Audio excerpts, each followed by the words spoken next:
ఆడ మేడిగడ్డను ఎండబెట్టిండు, నీళ్ళు ఇస్తలేరు రేవంత్ రెడ్డి. ఇయ్యడు. ఎందుకు ఇయ్యడు?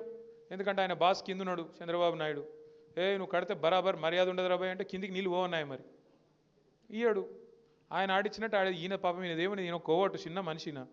వాళ్ళిద్దరు ఎట్లా ఆడిస్తే అట్లా ఆడేటోడు ఈయన చేతులు ఏముంటుంది. అట్లాగే ఇప్పుడు నిన్న మీరు చూసిండ్రు పక్కకు కర్ణాటకలో ఆల్మట్టి డ్యామ్ హైట్ పెంచుతుండ్రు 5 ఫీట్లు. ఒక్క డ్యాము ఆల్రెడీ కట్టి ఉన్న డ్యాము 5 ఫీట్లు పెంచుతందుకు వాళ్ళు ఎంత ఖర్చు పెడుతున్నారు ఎరికేనా? 70,000 కోట్లు ఒక భూసేకరణకే. 70,000 కోట్లు.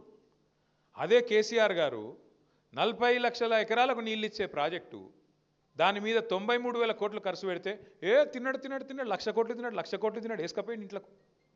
మనం ఎప్పుడైనా ఆలోచించినామా కనీసం? అరే 93,000 కోట్లు ఖర్చు అయిన ప్రాజెక్టులో 1,00,000 కోట్లు ఎవడెట్లా తింటాడు? మరి 1,00,000 కోట్లు ఈయననే తింటా బరాజులు ఎవడు కట్టిండు?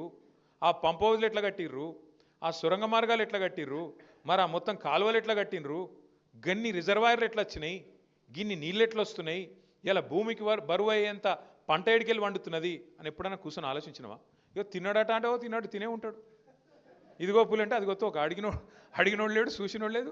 ఎవరు పడతా వాళ్ళు ఏది పడతా చెప్పుడు మనం నమ్ముడు. ఆయనతో పోయి బాయిలో దుంకుతున్నామా బుందలో దుంకుతున్నామా ఏది చూసేది లేదు, పోయి దుంకుడేనే.